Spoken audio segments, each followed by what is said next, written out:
All right, friends, here's the question today. Is it possible to have genuine intellectual engagement, share mutual respect, and experience friendship across vast worldview differences? Can a Christian professor and an atheist journalist find common ground?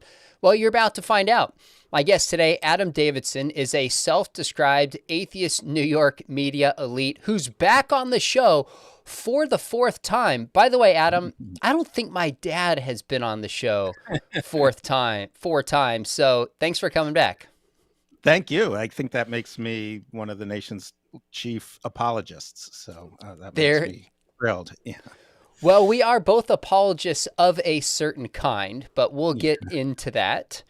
I'm curious why we talked about a lot of different shows we were going to talk about. Originally, I said, what if we kind of have more of a debate style on abortion and talk about our differences? And I thought you had a great idea that said, let's talk about whether we can just share a nation, because things are so fractured today across massive worldview differences. I'm curious, before I ask you that question, why do you keep coming back on my show? You've got a big platform and plenty of people you can reach out to. So what do you hope to accomplish through these kinds of conversations? Yeah. And to be clear, I'm not winning any points in my world. When I tell friends I come on the show, they're just like, what are you doing? You can't talk to those people. And Wow. I'm not sure anyone has watched it of my friends. I tell them about it. I think my mom watches, and she kind of likes everything I do. But I mean, I really enjoyed talking to you. As you know, I was a fan. Like, I really have enjoyed your work for a long time. And I think you embody an approach I wish, honestly, people on both our sides had, which is like, you really do, you want to understand where people are coming from. And that to me is a sign of strength in your faith. It's a sign, it's a model of how we could maybe share a nation. And so I it's fun. I like you. It's fun to do. Like, I wouldn't I'm not getting much out of it. I will tell you that. Okay. Like, I mean, I'm getting a lot out of it emotionally. I'm not like, I don't have a book coming out. I don't have anything like that. It's just, I just like talking to you. Like, I'm hoping, we've been emailing. I'm hoping to be in your neighborhood in a few months, 6 weeks or so, and maybe we could meet in person, which would be great. But I also do think potentially we're on to something big, which is like it. And I don't have like a plan or anything, but I do think that the spirit of what you and I are doing is at least part of the spirit of what I would love to see more in our country, which is like actually talking to the other side and doing so with respect. And I'm totally comfortable talking about abortion. I'm totally comfortable talking about any controversial issue. Obviously, we would disagree a lot. Sure. But I also like, I don't know. I feel like there's a lot of ways in which you and I are similar. And I think the models of how people can engage across, where some dimensions they're wildly separate, and in other dimensions they're the same, it's really good for the health of the nation to model that. And I'd love to brainstorm. Is there a conference we could put together? Is there public speaking we could do together? I would love to explore that in some context. Well, I appreciate you saying that. I feel the same, or would not have you back 4 times. Clearly, like you, appreciate our conversations, the perspective that you bring. I told you, I mean it. The invitation is out to come stay with my family as long as I'm home, and we'll just connect and have fun and talk and really try to model this. So we are on opposite coasts. You live in Vermont, right? Isn't that where your home is? I live in Vermont, and you're also very welcome to come stay with us. Well, let's do that. I think that's overdue. By the way, Chad Tony says, I consume way more Davidson content than McDowell, so Davidson fan here. Great. So just so you know, you're not just in what Chad. Some might call enemy-occupied territory, although I don't consider it that. You've got some fans. All right, so let's jump in. And I'm really curious, since you suggested this topic, that tells me the survival and flourishing of our nation is important to you. How important, when you just think about the priorities in your life, America not fracturing, continuing on across worldview differences, Where would you place this question? Extremely high. I mean, it's a cause of both pride and profound anxiety. I mean, I think a lot of us over the last, 7, 8 years have begun to see possibilities I think we never, or certainly in my lifetime, I never considered, that there could be an actual, the word, I don't believe we're close to a civil war personally, but that is a thing that pundits on cable TV and others talk about, that. And I do think already we see, violent clashes, we see fundamental questioning of our institutions. So I think of it, I look at my son and I get worried. I feel like I have worries about his future and the world he will live in that I don't think I would have had when he was born. He's 11. And I don't think my parents had about me. Even though there were plenty of things in the 70s and 80s and 90s, over my lifetime, there were plenty of things that divided, for example, kind of progressive lefty atheists in Greenwich Village and evangelical Christians. There's a level now that is very alarming. I also, I'm writing a book now about ancient Mesopotamia, and I'm spending a lot of time talking to historians. And as and this is something I think a lot of people in my community, some really do get it, some don't get it, is the miracle that is the United States. We've done terrible things. We have a very problematic history around slavery, et cetera. So I don't want to, and I think this concept of patriotism has become itself so polarized. But the basic human flourishing that is allowed by the United States, in, let's call it the post-World War II era, in the US and around the world, the kind of, global trade networks, global, with lots and lots of mistakes and lots of errors, is unprecedented in human existence. We have never seen so many people rise above basic subsistence to some degree of flourishing and having options. We've never seen so many people have at least some agency in their lives, some political agency around the world. And that's a special, rare, brief thing when you look at the totality of human history. And so, yeah, I think like we've got some sloppy people messing around with like the core engine of global stability. And on both sides, I do strongly believe the right is far more of a malfactor right now. And we can have that discussion if you want.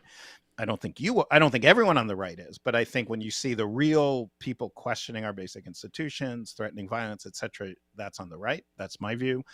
Sure. I think I can support that with facts, but I, and I reject a kind of both sidism as an idea right now. I don't think that's the right frame. But that being said, it's high up there. How about you? Is it big for you? Yeah. Since you suggested this, I've been thinking about it, and I would say for me, my belief in the church and the kingdom of God is far more important than any country, period. So my highest allegiance is to my faith, and that trumps everything, including my family. Now, so to speak. Yeah. I was just joking about Trump. Yeah. I'm sorry. I was just making a dumb joke. Got it. We're fair enough. Good point. It supersedes. Let's just leave it there for now. Yeah. So my faith is my highest allegiance. Now, I do think that when people properly understand the Christian faith, it should call us to honor the emperor, love our neighbors, care about the cultivation of the city. So that's a part of my faith. But my largest commitment is to my faith. I would put my family in there. And then I would care more about having meaningful, healthy relationships with people like you across a worldview divide than I would America, so to speak. That would be a higher level for me. But with that said, I think it's really interesting to use the word miracle. Now, I know you don't mean supernatural, but you're using that in a sense of like maybe exceptional, unique, unexpected. I do believe in American exceptionalism in the sense, not that Americans are better than anybody else, not my point, but that the idea of a constitution, which, let me just say as clearly as I can, we have failed to live on so many levels. But the idea of freedom of speech, freedom of religion, the principle of equality, although failed to live out in practice, the ideals of America, I think are exceptional and unique. And although they're below my faith and my family are high up on things, I would say I love my country. I love being an American. There's no other place, any other time in history than I would really rather live than right now. So I want it to be preserved for me. Now, can I ask you a question? This could go so many directions, but you use the word anxiety to describe this. I have some anxieties in my life, and at times I mourn over the state of our country and how divided we are and angry we are and unable to have these conversations. Tell me about that source of anxiety. Like, when you look at your life, is that pretty significant and deep and it keeps you up at night? How much does that bother you, the fact that our nation is so divided? I'd say it's high up there. I mean, I don't know that I am up a lot at night with different, like, but those usually are like, I got a project due or something, anxieties. Sure. But yeah, I am scared. I'm scared, I would say, in two dimensions. One is I am scared of more violence. I'm Jewish, even though I'm atheist, I'm Jewish, which for a lot of Jews is not a contradiction. And I'm secular, and I worry. I do see some people, a small percentage, I'm not equating this to your side or anything like that, but sure, there is an increase in violence, specifically targeting, in some cases, people like me. I'm not overly worried. As a journalist, I spent time in Iraq and Haiti. Like, I'm not a worry ward. I'm kind of the opposite, but I am genuinely concerned about that at times, school shootings, etc. But then my reading of history is that when you break down trust in institutions, a lot falls with that. And I do think, because of gerrymandering state legislatures and because of the Electoral College, we are increasingly a minoritarian nation, meaning, a minority of viewpoints has sway over the majority.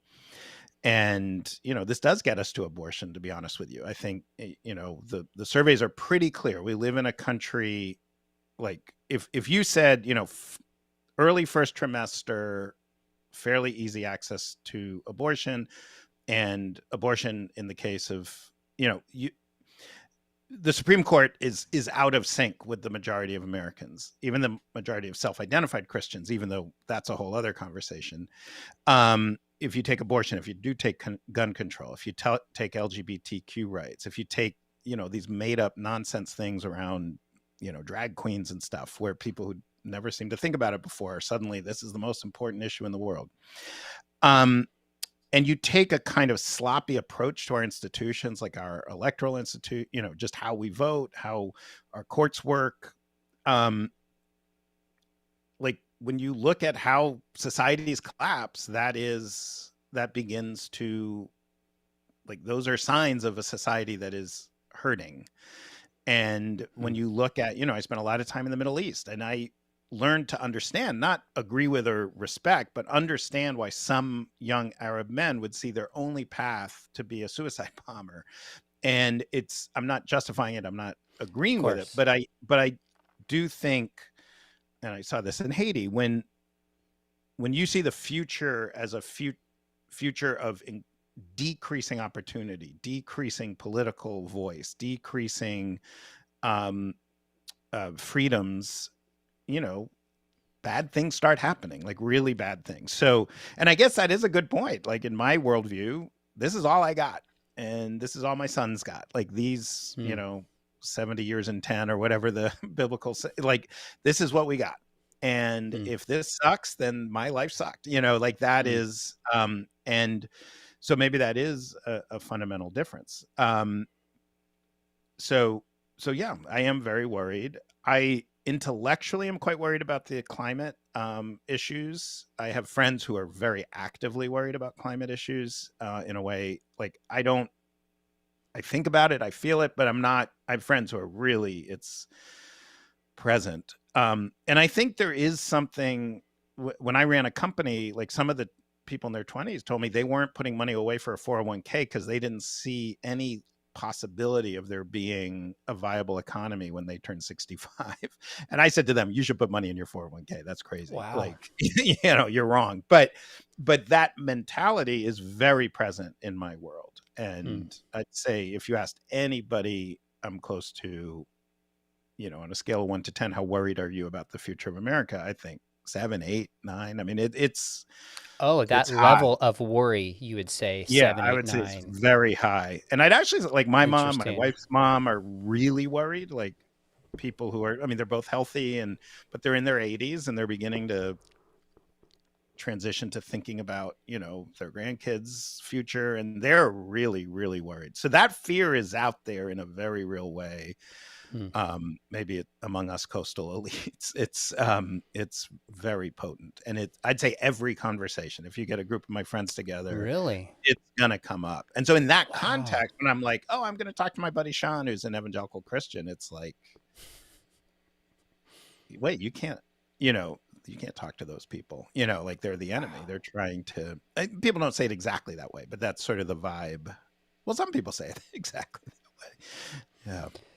So that's super interesting to me on a lot of levels. You mentioned abortion. I think let's come back and talk about that. But I'd be curious what the root issue is as we see it about why our country is so divided.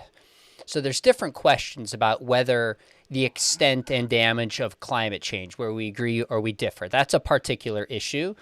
Like root-wise, as I think about it, 3 things bubble to the surface. And I'd love, if you're up for it, kind of take them one by one and tell me how much you think this contributes to it. I think one reason our culture is divided is we have a big increase in mental health issues. And I have no data whether the left or the right, atheist Christians have more mental health, depression issues. That's not my point. It's widespread and it's massive. And the bottom line is if we're just not mentally and emotionally and relationally healthy as a nation, we're not going to treat each other in healthy fashion. So I see this cancel culture, and oftentimes when I look at it, one of my first thoughts is when somebody lashes out and cancels somebody else, how did they learn how to treat another human being this way? And they've probably been canceled in their own life, and they're acting out of hurt. So I think one of the big factors why a country is so divided is just we increasingly see suicidality, loneliness, depression, anxiety, and that just cycles and increases it. How much do you think that is a factor of it? So some of that, I think, as I understand the data, I'm forgetting his name, Angus. He's at Princeton University, an economist who won the Nobel Prize. Angus. Anyway, that's enough information. Someone can Google him. Okay. He did this really, amazing work that showed that particularly non-college educated white males in America are suffering a marked decline in nearly every signal of flourishing. Their incomes are falling. Okay. Their joblessness is growing, and then despair, drug use. And as I recall the data, it is, that is the group that really stands out. I do think broadly you're seeing, I'm an economics reporter, so I do tend to oversee things in economic terms. And you're not really talking about economics, but you do see, I look at a lot of my cousins who, we were like a typical kind of white blue collar family in central Massachusetts, and it was pretty good to be a white blue collar person in much of the 20th century. And it's just not as good.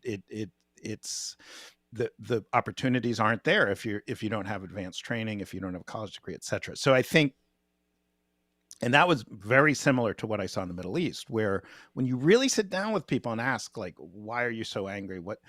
Yes, they'll talk about the Jews and the great Satan of America and all this stuff. But what they really talk about is their personal, like, when I look into the future, does it look better or does it look worse? So I see that as a major shift. It's hard for me to think of a cause that's just explained by mental health. Like, because I don't, like, other than, like, mental health is exacerbated by something. I actually might, and I don't want to say this in a strong way, I might almost disagree and say that mental health is more, we have better systems to identify and treat it. We kind of make fun of how every kid in school now has, what do they call an IPE or something, like a list of all their things. But I personally like that. I look at my 11-year-old son. He's having these, like, conversations with his friends about feelings and who hurt who and what was the right way to handle it, which I don't think I had in my 20s. Like, it's impressive. On the cancel culture, so I do look at that very differently from you, and that maybe that does get us to where, to some of the fundamental differences in how we see these, like, non-eschatological, non-theological issues. To me, I do see bad examples of cancel culture because I'm a New York media elite. I know people who have been, like, fully canceled. I've been in I worked at NPR, the New York Times, and the New Yorker, and you can read, like, look at when I worked there were some famous cases in each of those institutions that I personally witnessed. What I see is both of those are subsets of the same phenomenon, which is, to too great a degree, white men, particularly white men of means, were the key people in any conversation about, what's happening in the country, what's happening in our culture, what's happening in an office. And non-white and non-male people are now saying, no, we're going to be part of that conversation. And that's gonna, anytime you see a massive shift like that, there's going to be excesses, there's going to be damage. But I think, to me, that on balance is a healthier thing. It's healthier to have more people in the conversation. I have one friend who I would say was fully wrongly canceled, like in a total nonsense, like, hysterical way. He had a very prominent media job, just drummed out of the profession for utter nonsense, true nonsense. But those cases, there was like a frenzy, and then I don't think you're not hearing about those as much. I think our society, to me, is learning how to handle those things. So that's how I would describe what's happening now. We're increasing the part of the population that has a voice, and that's a messy, messy problem. And the people who used to have the voice are scared and are reacting, as you would expect they would. I was in Iraq, and I was in Iraq, like, right when Saddam fell, and it's a country that's 60% Shia, 20% Sunni, and 20% Kurdish, and it was run by the 20% who were Sunni, and you saw suddenly the Shia take over. Now, that's been very problematic in all sorts of ways, and it means Iran basically controls Iraq now. And it's not to say the Shia are the good guys or anything, but that is a perfect example of what happens when you go from 20% of the country having control to 60%. It's a messy process. I don't want us to become Iraq. So that's how I see those two issues more. It's not to say everything's great. It's just, I see them as actually encouraging signs on balance. That's interesting. When I look at, like, mental health, I think of Jean Twenge's 2016 book, iGen, that talks about this kind of hockey stick increase, depression, anxiety, and loneliness among Gen Z, younger generations, that crosses demographics. Now, it's more females than it is males amongst teenagers, but it crosses city, country, rich, poor.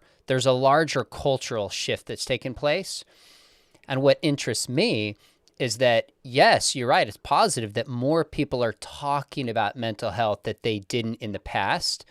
But with increased training, with increased awareness, we're seeing the problem only get worse, not only getting better.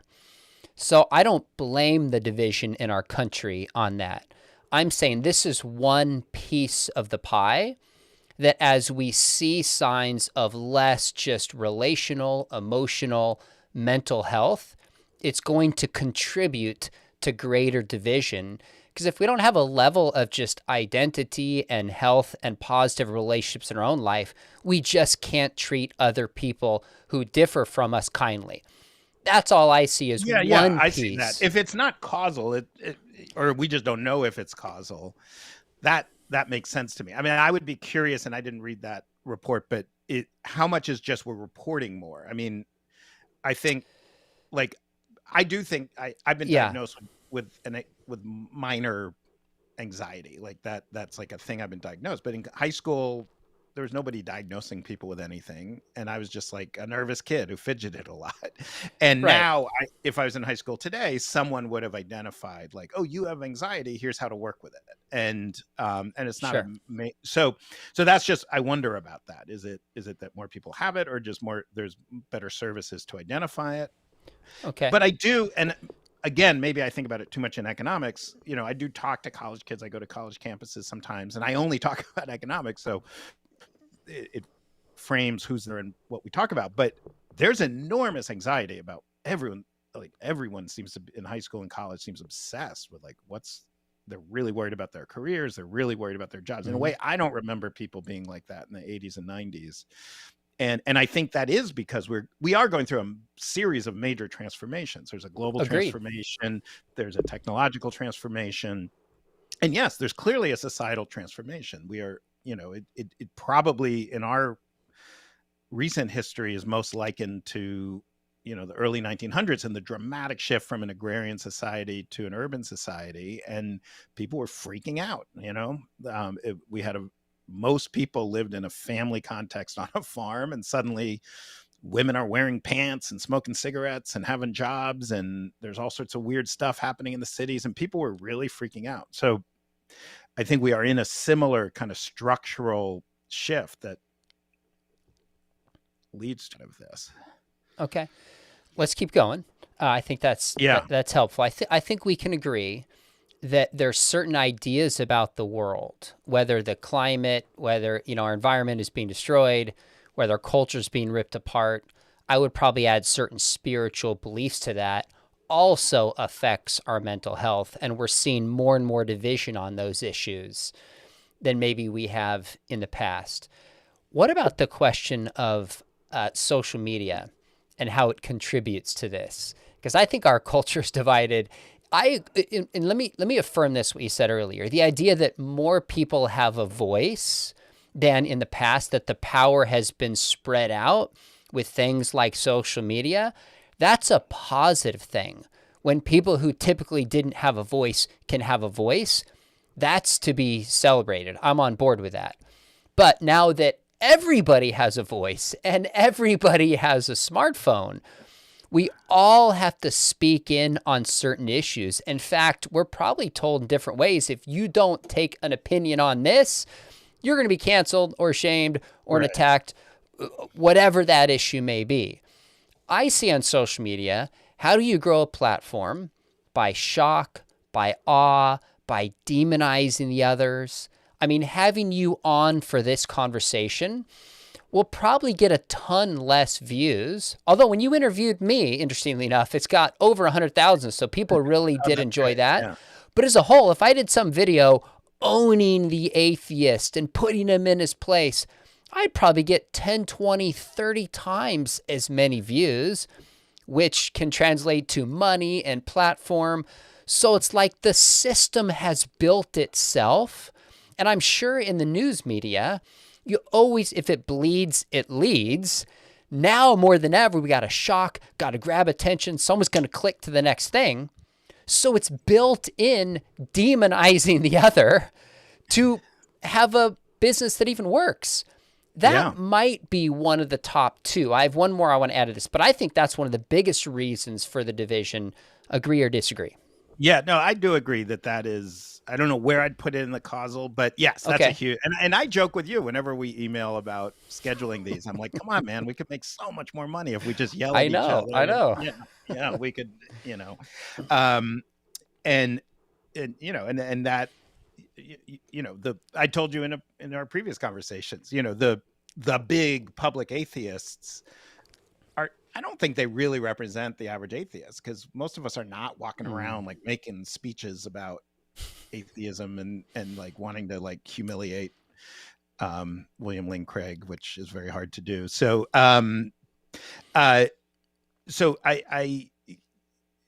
yes, I mean, I have a positive version of that story and a negative version. So the positive version is that we are in a transitional period and we're learning. It's a funny thing, but I remember talking to a fashion historian who talked about the 1970s and all the like crazy outfits we wore. And like, you look at a picture of people in the 70s, they just kind of look terrible and hilarious. And this woman's point was that for most of American history and most of human history, there's a fairly narrow prescribed set of rules for what you wore. And you look at pictures from the 50s or earlier, and most people are wearing kind of the appropriate clothes for their age and class and location. And then suddenly, for a whole host of reasons, in the late 60s, early 70s, it was like, oh, everyone gets to wear whatever they want. They get to express themselves. But nobody had any time thinking, like, how do I match things? And how do I, like, what is my style? No one had even asked the question. So we went completely nuts. And then we sort of calmed down a little bit. And there are better tools to have style for people who aren't necessarily really stylish. And I think of that as like, there are these major changes, there are these shifts. I mean, the Gutenberg Bible comes to mind, and eventually the launch of Protestantism that like most people had never read the Bible and just were told what the Bible said. And then suddenly people were reading the Bible and were like, oh, wait, I have opinions about this. And there's a lot of chaos, right? In the 1400s, 1500s, there's a lot of chaos in faith and belief and a lot of heterodox views. And then I used to know my church history much better, but you have Zwingli and you have these very specific leaders who kind of, you start developing, more structured ways of thinking about it, etc. So that would be one thought. Like, we suddenly have social media, nobody knows how to deal with it. We do it in every single way. I mean, you and I, we met through social media. So I would say we could both say social media is good for us in this moment. I have been a monster on social media. I've been a terrible person on social media. I am ashamed of some of the things I would write on Twitter and ways I would attack people. Like, it really did. There were many, many mornings where I'd wake up, drink coffee, and just delight in humiliating someone. And, I have a reasonable following, 150,000 followers on Twitter. So it could really generate a lot of drama. And there were days where that was fun. That was exciting. And that I now look at that as really unhealthy, really. I mean, unhealthy for me, unhealthy for the people I attacked. It's like, I'm embarrassed about it. And I don't want to just blame, like, I made choices, but I would not have been in that situation without social media. So yes, I agree with all of that. That being said, I think a society that has more gatekeepers, not fewer, is better. Like, it's better to have more. I also think the business model, I mean, here I keep coming back to economics because that's my frame, but the business model of social media, the advertising-based business model of social media, where every interaction, every like, every retweet is equally valued. It's a different model than like the business model of, say, books or, or restaurants or something, where you will, a certain kind of experience will cost more than another kind of experience, where actually, the book market, not always, but is at least there's an incentive to be really thoughtful, to spend a couple of years really honing of an argument and a thought. So I do think it's social media plus this urgent kind of spot market ad revenue generation machine that I hope is transitory. I don't know that it's transitory. I keep bringing up my son, but who in some ways is so much wiser, but I see younger kids as like, they're embarrassed for me that I get all like, he's like, what are you doing on Twitter with this stuff, Dad? Just stop. It's so stupid. and he uses social media. I mean, he's still only 11 and we limit what, so he's not like, he doesn't have a Twitter account or anything, but for him, social media is him and his friends get together and talk about basketball. Like it's a much healthier. So I'm hopeful we as a society are learning, but yes, there is an ugliness. There's both an ugliness that was there that we didn't know about and an ugliness that is reinforced. I do hope we're learning. And I might be a little less optimistic than you about what we can learn, partly because of my theology about the nature of human beings. And by the way, I really appreciate your honesty saying you posted stuff, use the word monster. We've all been there. I've taken a lot of tweets down. I've apologized to people from stuff that I've said on Twitter. Like, I actually think part of what social media does is it brings out our true inner nature and then changes us in the process. So because I believe in the Christian doctrine of the sinfulness of man, I think the kind of things you're talking about can help minimize that potentially, but I'm not confident it's ever going to be gone. No, I think that is, we are more, all of us, like whatever humans are, we are more of it. And we're more aware of each other's fullness in good and bad ways. I do want to, because you kind of hinted at this. Yeah. I do think, even though I'm an atheist, or maybe, I do think the kind of social value of worship, of houses of worship, is very real. And we practice, we just had a Passover Seder. We don't do it every week. I wish we did. In the Shabbat dinner that Jewish families do, where we light candles and drink wine and say blessings. And it's both personally very meaningful to me, not because I think there's a God, but because it feels good that there have been Jews doing the same action for thousands of years. It connects me to something bigger than just me now. But I also just think it's good for people to have these communities. It's good. It's good for people to have these rituals. I do think we do pretty poorly with death, for example. Like someone close to me's father died, and it was COVID time, but they just didn't do a funeral. And I just felt like, and they were all atheists. They were, but I was like, I don't know. That is a moment. I like weddings. I like funeral. I don't like funerals, but I like that we honor and have a moment to. So there are people exploring kind of secular religion as a concept. Most of it that I've experienced is pretty goofy, but I do think something has been lost in that. Even though I don't believe in the faith part of it, I do think structurally it's very valuable. So that's super interesting to me. I have a bunch of thoughts about that. One is I think you're right. We're wired for community, for meaning, for regularity. We're wired to understand our history, where we come from.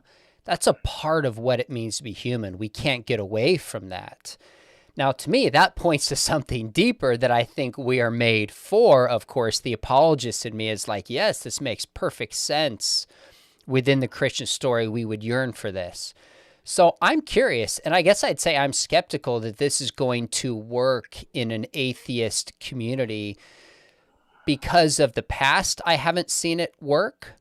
A friend of mine was a chaplain at a few universities. He's an atheist chaplain. He's a humanist. He used to be a Christian evangelist. And he was convinced that if we just had a cause and we did the same things that Christians do, this would work. And it didn't work. And some of it is, not having a funeral. I don't know their specific reasons, but facing death is very different. Believe in God, don't believe in God. So for the health of just a nation, having these kinds of practices make sense and they're good. They create solidarity, they create community. But I don't know if it's going to be able to take in the same way without some of the beliefs that really ground it. So I follow and track these things. It'll be easy to track, or not easy to track. It'll be interesting for me to track and see where it goes. Do you think in the atheist community, you could have churches and these kinds of practices and they take the same way they do in a Christian community or a Jewish community, or are you skeptical? I'm pretty skeptical. Yeah. I think that because the moment, like if it's fun, like we have some really close friends. We try and have dinner with them every weekend, but sometimes we don't.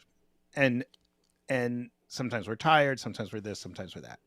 And I remember a rabbi who I was close to saying to me, I don't pray every day because I feel God every day. I pray every day because it will increase the number of times I feel God. And I'm not even want to get into whether there is or isn't a God, but to me, what's going to always kill the secular ritual is at the end of the day, it's arbitrary and it's just, is it fun? And when I think about my Jewish identity and why a Passover Seder is meaningful, a lot of it is all the times my mom made me go when I didn't want to go, and if it was up to me, I wouldn't have gone. And in a kind of functional way, having a God and believing in a set of mandates will push you over the hump of those. So I do think it's a deep challenge because like, what am I going to do? Call all my friends and say, we need to go to this building every Friday or every Sunday, and we have to get a bunch of other people, some of whom we like, some of whom we don't like, and we just have to go even when we don't feel like it, and like take it really seriously. Like, I don't even know how that would work. It seems, and it's kind of amazing that religion can achieve that. I will just throw in there, just to be the obnoxious atheist, I do think evolution can explain why we have emerged with brains that value these kinds of connections and sense of place and everything. Like, I don't think that's a stretch for evolution to explain. I'm not saying it's a proof of evolution, but to me, my mind go to, so there must be a God, So let me make this point, and then we'll come back to the third reason why we're so divided. Yeah. I do think it's interesting. You said it's not a stretch that evolution could explain a need for religion and God and solidarity, these kind of rituals. Maybe we could come up with some evolutionary explanation for it. But I would use very different language if I'm describing the Christian worldview. I would say it makes perfect sense. This is exactly what we would expect if the Christian story is true, that we would yearn for these kinds of rituals because we're made to celebrate the Passover in part as a remembrance of who God was, who God is, what it means to live in the present. So to me, this is not a proof that God exists, but when we look at that part of being human, I think we could concoct an evolutionary story.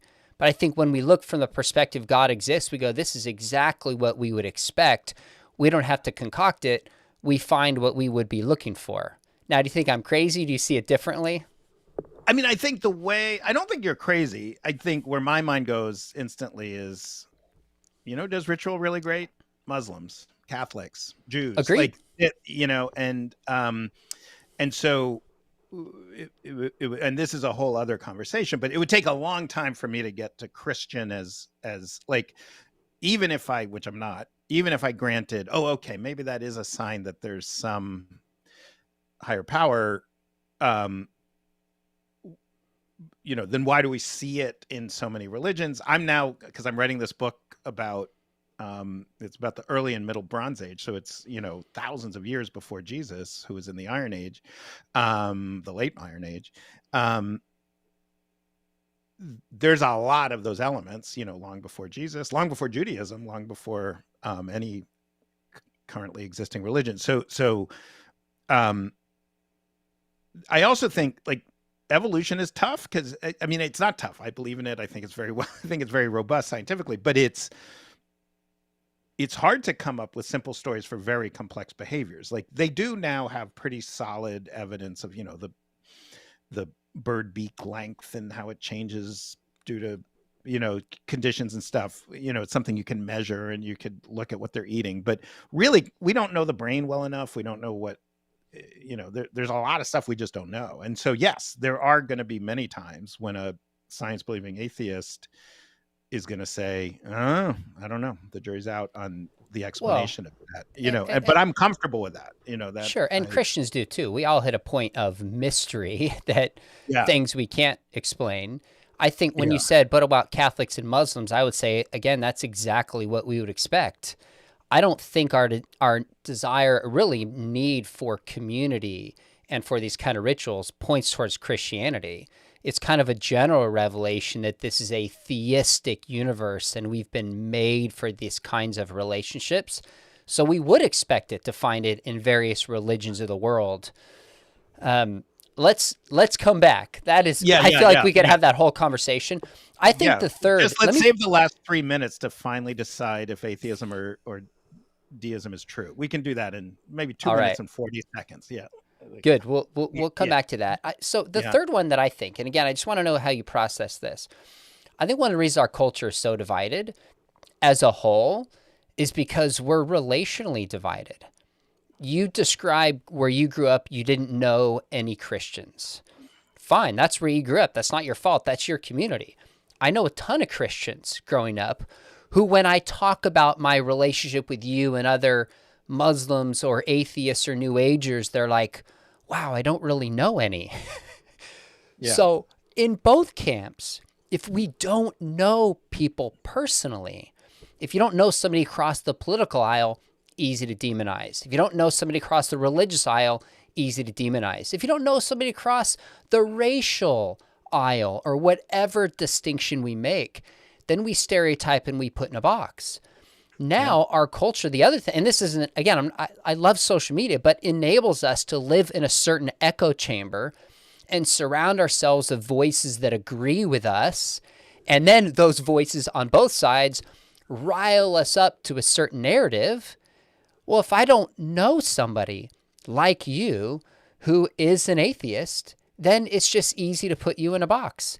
And this is the other thing that doesn't give me hope moving forward in our country is we're seeing more and more people leave California, leave places like Chicago, and proximity-wise, people are moving to the places that seem to agree with them.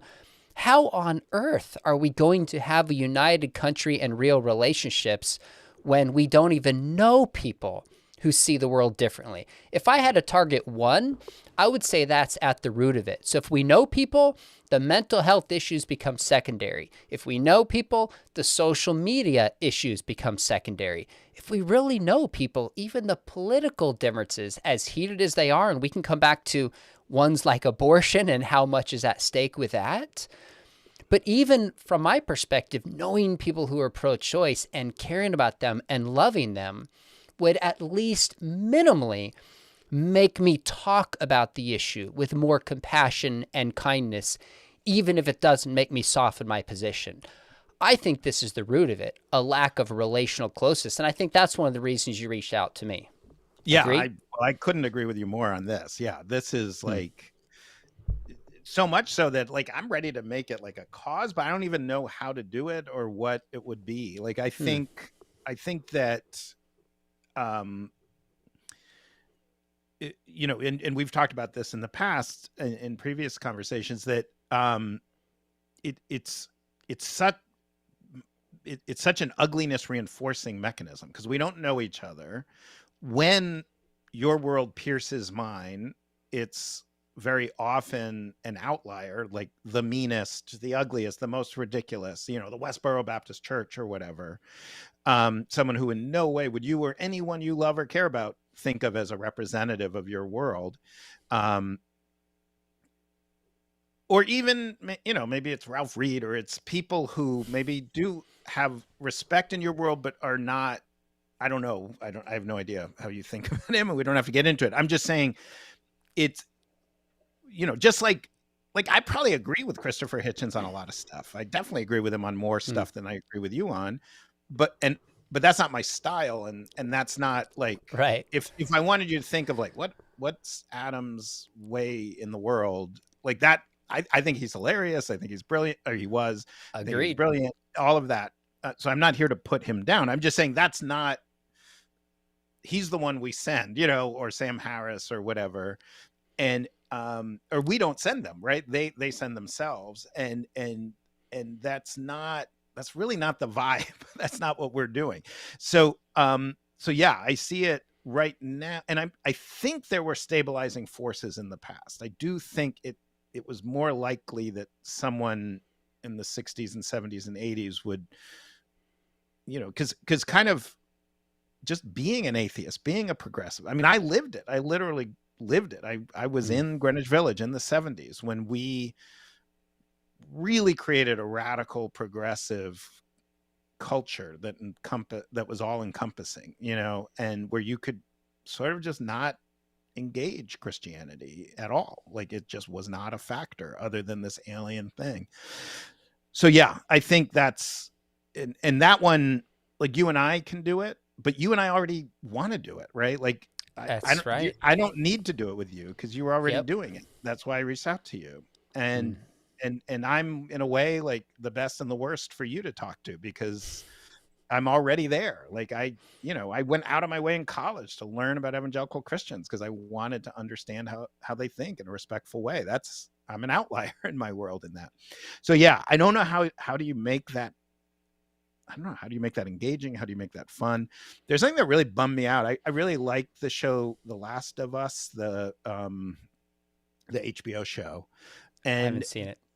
And this actor who's not Christian, commenting on the show, said it just bummed him out. There was a character who was supposed to be a good guy and turned out to be a very bad guy.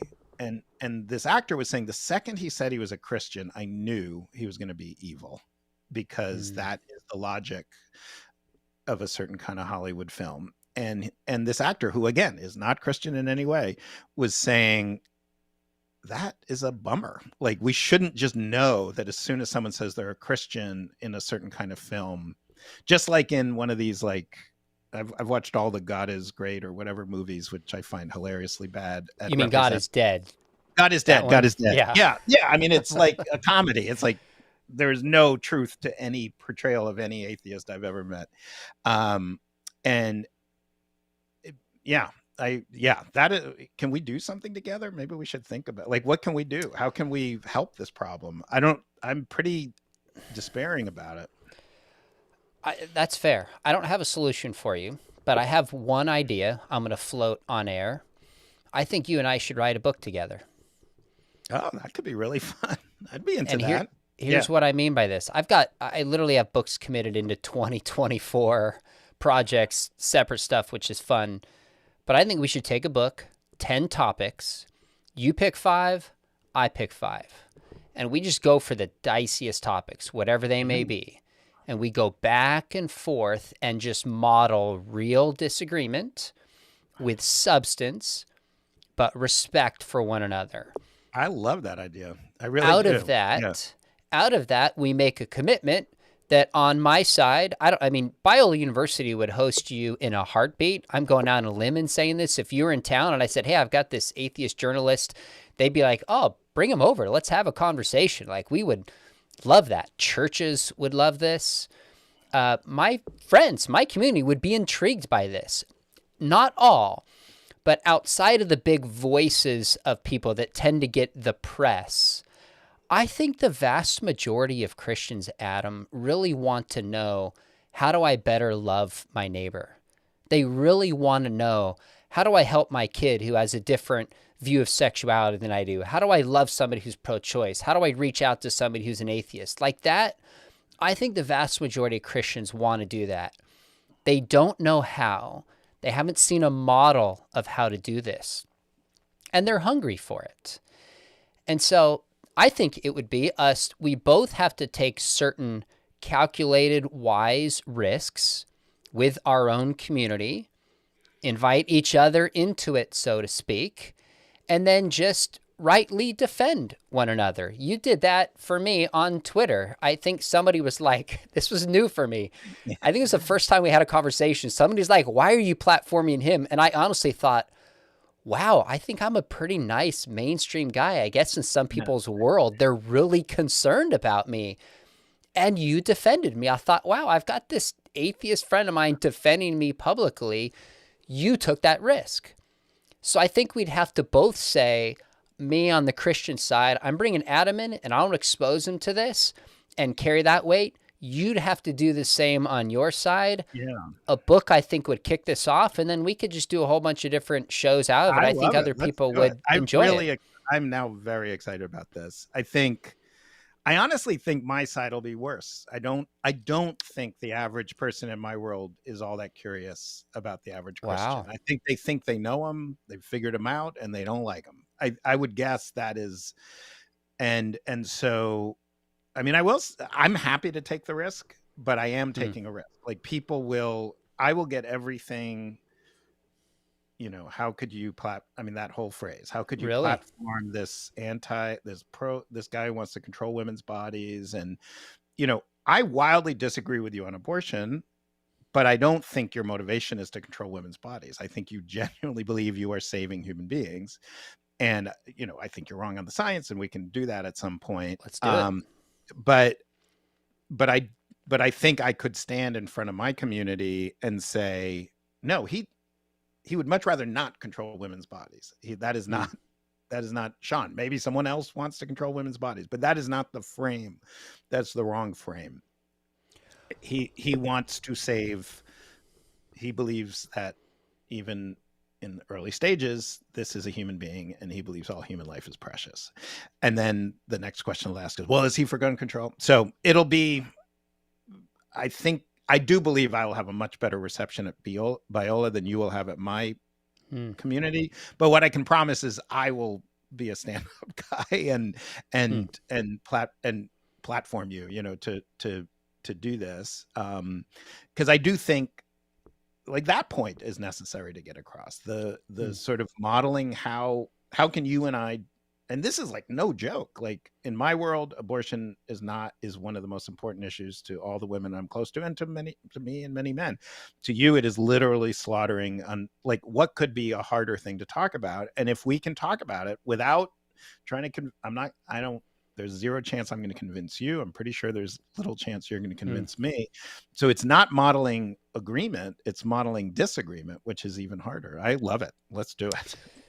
So here's a couple of things came to mind. Interestingly enough, I don't think I've said this publicly. I'm just finishing a book called Engage with a professor friend of mine at Biola, communication expert, one of the most effective, thoughtful communicators across worldview differences. And the book is rooted on what we call perspective taking. So could you really step into somebody else's shoes and just try to understand the world as they do?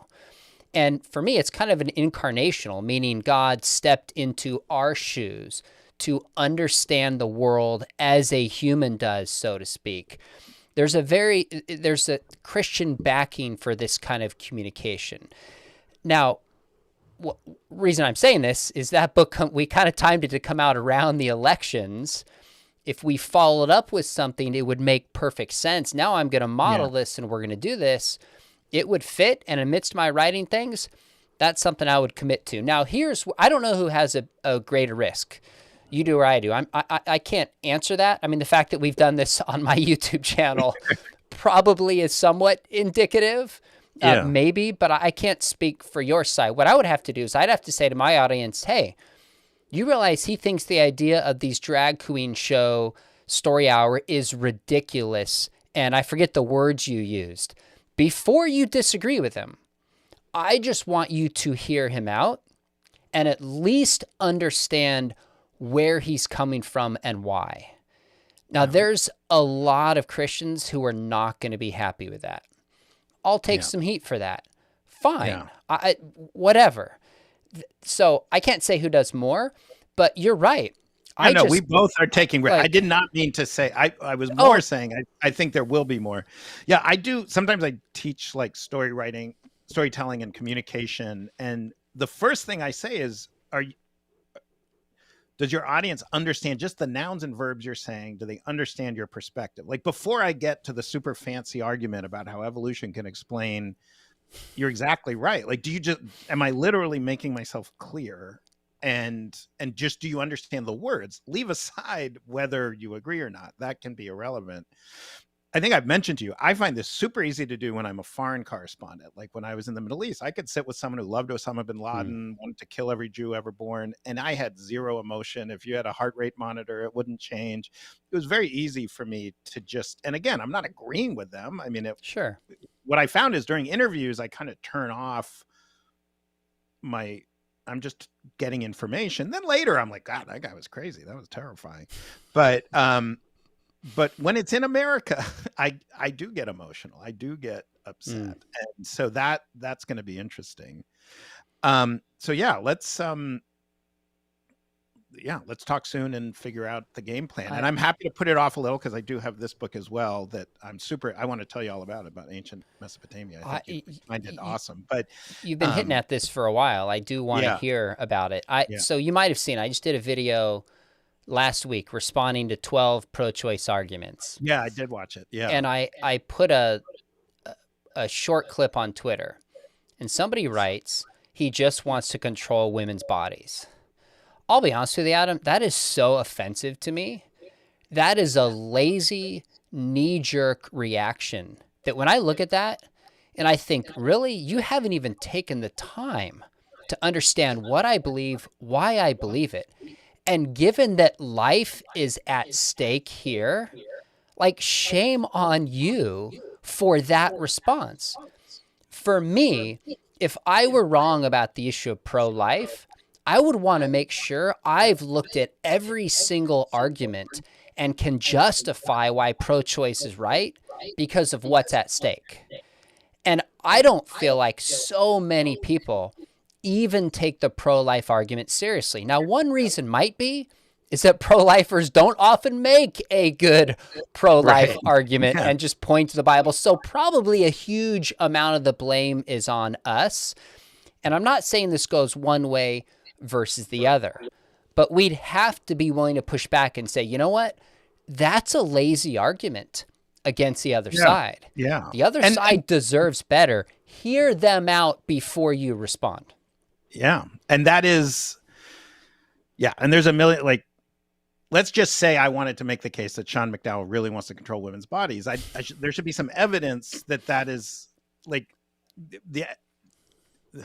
I couldn't make that case unless, you were doing some other activity. Like, it is, you're exactly right. It's not, and that is something both sides are hating people who don't exist. They're hating straw men who don't exist. Now, they might still hate me, or my people might still hate you, but at least they can hate the real version, that feels like progress, and, all right. I'm super excited. Let's do it. Now, I think we're going to have to find a good publisher.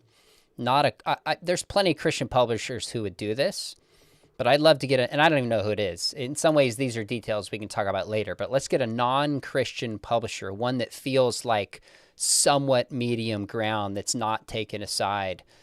Anyways, let's talk about that. Let's explore it. I'm really excited to talk about it. Now, we kind of got sidetracked somewhat here, and we are past the hour mark. Yeah, unfortunately, I do have to run in a sec. Yeah. Okay. Were there any last questions or just thoughts? Because I know you wanted this topic was important to you, sharing the country, or you feel like we covered it and we'll just pick up next time? Yeah, I mean, I think there's a million thoughts. I mean, that's part of the issue, and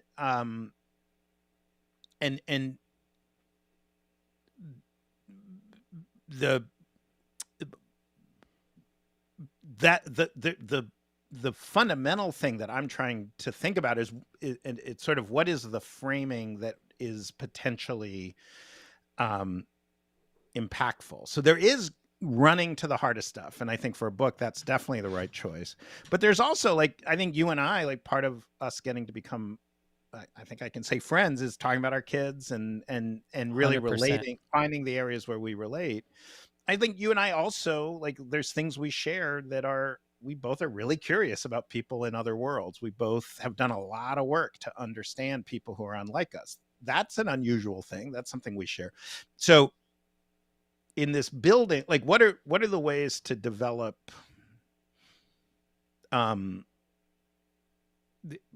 yeah, I'm blathering at this point, but like, that's okay. You know, what is the right track? Is the right track, all right? Because I don't think the right track is, all right, we'll figure out abortion, then we'll figure out, you know, this. I agree. I agree. Yeah, it is. Let's understand, and that there's a cohesive worldview.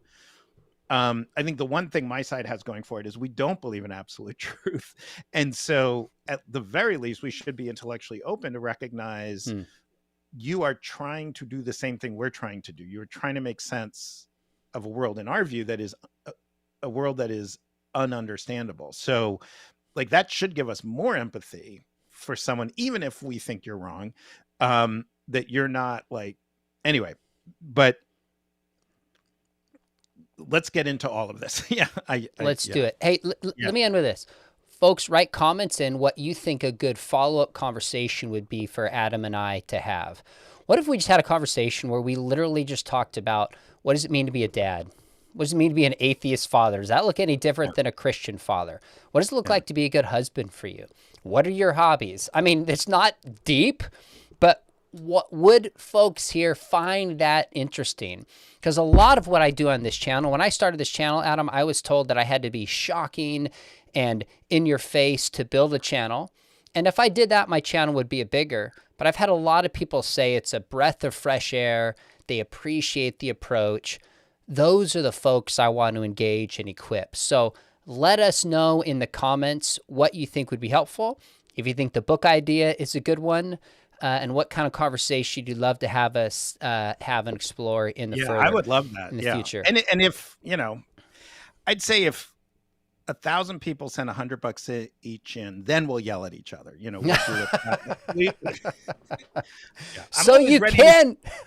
Yeah, I love it, Adam. We're way over. Really enjoy every conversation. Yeah, this is so awesome. Yeah, I love it every time. Yeah. All right, and I love this idea. I'm very excited. All right, we'll do it, and hopefully we'll see you soon when you're out in June. Awesome. Talk to you soon, man. You got it. Bye.